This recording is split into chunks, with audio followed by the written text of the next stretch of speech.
Good evening, everyone. This is Tala with Drive-thru Therapy. Thank you guys so much for joining me tonight on another episode. It is exciting to be back again in front of a microphone. It is very exciting. I am looking forward to this episode because it is really talking to you about conditioning or mental conditioning, or another way to say that is cognitive rewiring. We have heard it in different ways, but I'm going to talk about what it really is today. But of course, in Tala fashion, it would be the application of it rather than just the theory behind it, but how you would apply it every day. And this is something that, you figure it out once you start making changes within yourself. So even as a therapist, I probably wouldn't have, in the beginning of my therapy career, I probably didn't notice what this was about. I didn't even understand mental conditioning or conditioned responses as much, or how to recondition them. It's not something that's really heavily emphasized in counseling school. And so I had to learn these little tricks, and I started working on my own changes within myself. And that's when I started to see the benefit of this approach. I currently use it almost with everybody, and it's a blend of multiple ideas and applications. Now, I just recently had a sit down with a movie. It was a long ass sit down, by the way. It was like a series movie or a sequel movie, and it was called The Hunger Games. And I'm like, why am I sitting watching this? I mean, the first one is pretty cool, but then the second and the third one, you get caught up in it. It's pretty cool. Towards the end, and I mean, not even towards the end of the movie, the most brilliant thing I've ever heard to describe mental conditioning occurred. And I thought it was the most effective way to describe this. Because again, we could describe it in so many ways, but what does it really mean? So one night I get to deciding to finally see the Hunger Games, and it was on a channel for free. And I was like, okay, I'll watch it. And so I watched the first two, about a few nights ago, and I was decorating my Christmas tree, and I'm like, oh, what a great movie to watch. And the first one, I mean, was darn cool. I loved it. It's about a game that it's in a futuristic time span, and it's about a game. It's called the Hunger Games, and it's basically taking people from different districts, because now people live in different districts. And of course there's the elite, which live in the capital. Now the capital holds this Hunger Game situation, I don't know how, and every quarter, every year, I don't remember, and they choose people from each district, a female and a male, and they make them basically fight each other off to death in a make-believe world, right? While they're watching it like it's a football game. And so by the end, I'm going to spoil the hell out of it because I can't tell you the story without telling you the ending, because basically that's what I'm going to talk about. In the 4 movies, this character, Katniss Everdeen, which is the main character, goes through a lot of turbulent situations and is very much the inspiration for many people, but she also survived the Hunger Games, and a lot of stuff go into it, which I'm not going to go into detail. Anyways, she finally ends up, winning whatever it is that the plot really is about, winning, and she goes from this warrior princess into the last scene sitting down with her baby in her arms. And the person that she was in love with is playing with her toddler son, and she's carrying her baby infant in her arm. Better yet, I'll actually have you listen to it. So, here it goes. Did you have a nightmare? I have nightmares too.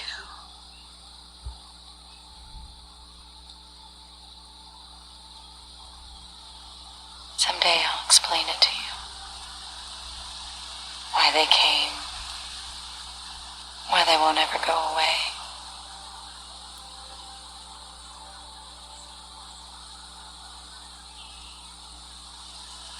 But I'll tell you how I survive it.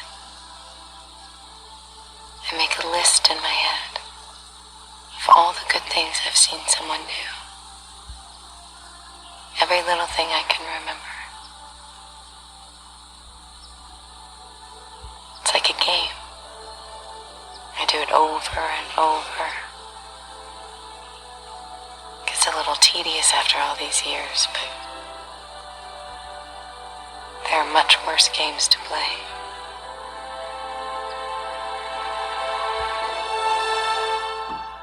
So I hope you enjoyed that, but there was no way I was going to actually act this out for you. So I thought maybe if you listen to it, it would be helpful. But I really like this quite a bit. And why I was so fascinated by this description was it's probably the best advice any parent can ever give their baby, but at best advice overall, period. She mentioned that I have to tediously repeat to myself, or actually recall, the many good things that people did. I would say, and in general, the good things that people do for one another. And I would want to repeat that because basically what she's doing is conditioning herself to mentally see always what is working rather than what is not working. Always seeing what is a demonstration of love rather than a demonstration of anger, hate, all that. So even seeing the demonstration of compassion and love, not just love, rather than the other stuff she could really well focus on. A lot of us are raised by people and even a society that is fascinated with opinions, with beliefs. Which belief is more superior to another? Many people spend time fighting over that. Simple beliefs, I'm telling you. Like, there's actual real measurement of this belief is better than this belief. And people get into arguments, debates, forums, and shit about this. I hear. But all of it is just ego-driven response. Because there's no belief better than another. But there are beliefs that act as seeds. And these seeds can either produce nice, healthy trees that produce healthy fruit, or they can produce rotten to the core trees that produce rotten fruit. And the truth is, we have the gauge within us to identify, if we're honest with ourselves, to identify this little issue. Are my beliefs rotten at the core? Do they cause me harm or cause others harm? Or do they heal others, protect them, balance the qualities of earthly living? So all this, and we're still talking about conditioning, mental rewiring of the brain. So the way I want to approach it tonight, because it's not the first time I ever talk about this, by the way, but I do it in different ways. I want to make sure that what you choose to rehearse tediously, what you choose to repeat over and over again and select to see, needs to be intentional. We are all raised with conditioned responses. There's no way you made it to adulthood without a conditioned response. We are not as original as we think we are. But we have the ability to recondition new responses. In order for us to start conditioning new responses or rewire neural pathways to help us think differently, change beliefs, all that good stuff. We first have to identify those seeds that have been planted in there, also known as beliefs. Our beliefs are so important. Like I said, they basically determine what kind of fruit the tree will produce. So it might be apple, it might be grapes, who knows? But that seed gets to determine it. It's where everything starts and comes from. So even today when we're living, every day, if we have a core belief like, I'm not good enough or I'm not worthy, it'll actually play out in everything that we do. Like the branches grow from that tree in everything that we do. So it's going to be there, right? It's going to be in the way I decide how I pick my job, what I think I'm worthy of picking. How about a partner? Do I think I'm worthy of a good partner, or do I feel comfortable with an abusive one? Those seeds, those beliefs are so important to determine the quality of your life. A lot of us just inherit this shit and we just keep it as is. We don't do anything. We don't redig, plant new seeds. Oh no. We just keep the seeds growing into trees, and those trees end up growing weeds around them, and we just forget that these seeds were ever really there and that they're actually changeable. We can actually change or grow new seeds. we forget about them. So I'm here to remind you that you're capable of rewiring this new seed. But in order for us to do that, it's kind of like Katniss Everdeen said, I just got to keep intentionally recalling the information I want to recall. Even if it's tedious, even if it's boring, even if I have to do it all day long, I'm just going to keep doing it until it just feels natural to me, basically. It is the best advice. The best advice. And imagine us constantly looking at how many good things are being done out there. Like I always see good things being done. Not because it's fake, because it's right there. So like I recall things that have happened in my life where people have been wonderful to me, whether they gave me a parking space or they paid for my coffee while I was standing in line, or, the drive-thru person gave me like a little extra apple pie from McDonald's or something, right? So all those things is just beautiful things that I collect through the years if I'm doing it intentionally. And imagine after some time of doing this selective process in your mind, this intentional thinking process in your mind, you would look at your world as if you have a life full of abundant resources, that you're just being spoiled by the universe, by people. You would not perceive people as a threat anymore. You would not perceive people with cruel intentions. You would find it easy to take out a little bit more compassion from you because you already experience and focus on the compassion of others and how they treat one another. This is what your focus would be on. That is an abundant way of living. Can you just imagine the quality of life would just be upped if I selectively chose those things, those thought patterns. And that's what Katniss Everdeen did to help cure her of 3 sequels of nightmares, 4 of nightmares that she went through. And I buy into it. That's how you rewire the brain. It is the repetition that I constantly tell you guys about. It is the selection and the intention of thought that you entertain constantly. And we do this in other ways, but we don't put intention in it. We effortlessly can look at the news and basically see how things are going wrong in the world. But I don't necessarily hear any news about a person that gets up in the subway station and gives a seat to another person that may be tired, or I don't hear any news about a coworker that collects money when they find out that another coworker is sick and they're not able to come to work. They collect money for him or her and they give it to the family to survive. So I hear none of that happening. None of that am I ever going to see in the news. We take it for granted. So one could say that most of our parents and the society that we live in has a habit of always pointing out what is lacking and what is missing. We are taught this habit early on. I mean, think about it in the concept of being graded. It is an assessment, meaning that it identifies what you are lacking and it gives you a grade based on that. And it also gives you a grade based on what you've gained, but you can't go above that grade. Like you can't get, 110 out of 100. You know what I mean? So, but you can go definitely 90%, 85%, 75%, right? You can get lower. So it's really to identify where you're lacking, not like, damn, you're that good, right? Because there's a cap. There's like, okay, it's 10 out of 10. Nothing more there. So that tells us a little bit about our society and the way we think about things. We want to identify the lack. And now, don't get me wrong. There are many professions that use this reasoning in ways that help us out and help humanity out, right?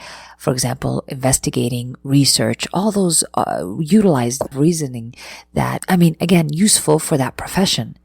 But going beyond it into real everyday life, it's hard to just keep our focus on how things are going wrong all the time. But eventually, that is one of the primary things that we need to condition. Many times we think that if a person is looking at reality, then we gotta look at it negatively because shit is bad. But listen, most of us here don't live a bad life if we're looking at it, if we're really honestly looking at it. I have another day to breathe. I have water, food right now where I need it. I have a place to sleep. Hey, I'm happy. I'm good. Everything else is not guaranteed. I'm just going to be using what I got. And I see it. I see it today. It's right in front of me and I see it. It will not escape me because I work on seeing it. Versus I have all this stuff that I just told you about and I'm thinking about what I'm lacking. Well, it's not the right blanket. The blanket should be, gray. Darn it. And so has a gray blanket and I don't have a gray blanket. They look happy. It must be because they have a gray blanket, right?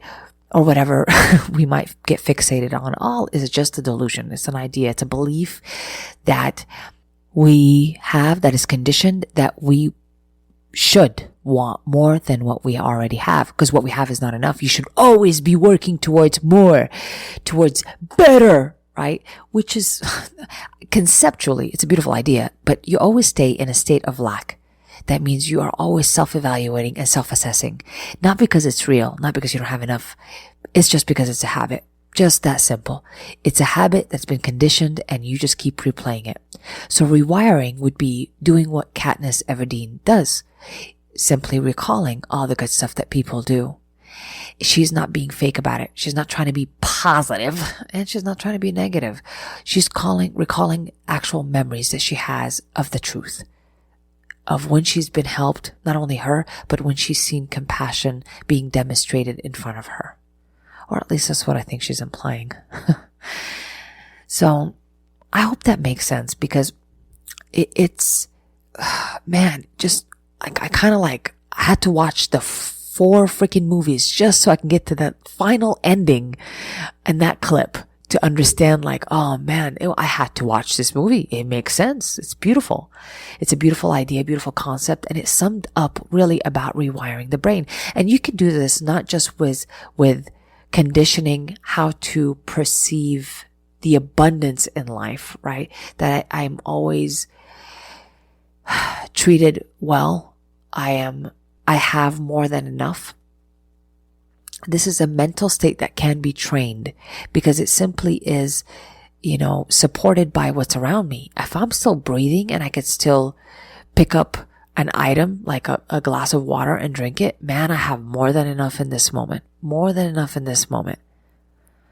And we don't have to go through the suffering that Katniss Everdeen went through in order for us to see what's in front of us. But sometimes we'll go through a lot of suffering and either get hardened or bitter later on in life, or we will become so grateful that you never take anything for granted and that you see everything with clarity because it's true. Because people do more good than they actually do harm. But we always advertise the harm for shock value. We have the ability to do that in our society. And sure, it's like watching a train wreck. You just can't help but watch it. You know it's going to end up in death and gore and loss, but you just can't help but watch it. So let's start by challenging those beliefs within us. Once we identify them, whatever they are, however cruel they might be, go into those dark places that you have within you and admit some beliefs that maybe you would hide from anybody else. Admit some motives to yourself. Write them down. What motives do I have throughout my day? What judgments do I make about people? What judgments do I make about a group of people perhaps, or 2-3 groups of people? What judgments do I have about my coworkers? What judgments do I have about my life, my state, my current status? Do I think I'm good enough? Do I lack something? Identify those beliefs, because those beliefs are not a real thing. They are simply something that we just keep repeating, but unintentionally, and eventually becomes wired in your brain. And that pathway is effortless to you. It is so familiar, you don't even challenge it or resist it anymore. But we need to start challenging, and sure as hell, we need to start resisting it. Thank you, Katniss Everdeen, for teaching us tonight about how to mentally condition in the quickest way possible. And not only does it benefit me living a quality of life when I see that I am receiving gifts all day from people, and I am blessed to be watching people do good for one another. And I focus on that. I focus on that hardcore. When I do that, the quality of life just elevates in every way. So I challenge you to start. I know you can do it. Thank you guys so much for joining me tonight. I hope this was useful and it made some sort of sense in this jambalaya. I love you guys. I hope this finds you well wherever you're at. And just know that nothing outside of you has to change. Nothing at all outside of you has to change in order for you to get stability and calm waters on the inside, to live a life full of abundance. Because abundance, my friends, is a state of mind. Because I could have everything in front of me and never see it, or I can have very little in front of me and see every freaking thing that I got. How beautiful. Thank you guys so much for joining me tonight. I am most certainly sending you love and light. And remember, it might be tedious, but there are much worse games to play. This has been an episode of Drive-thru.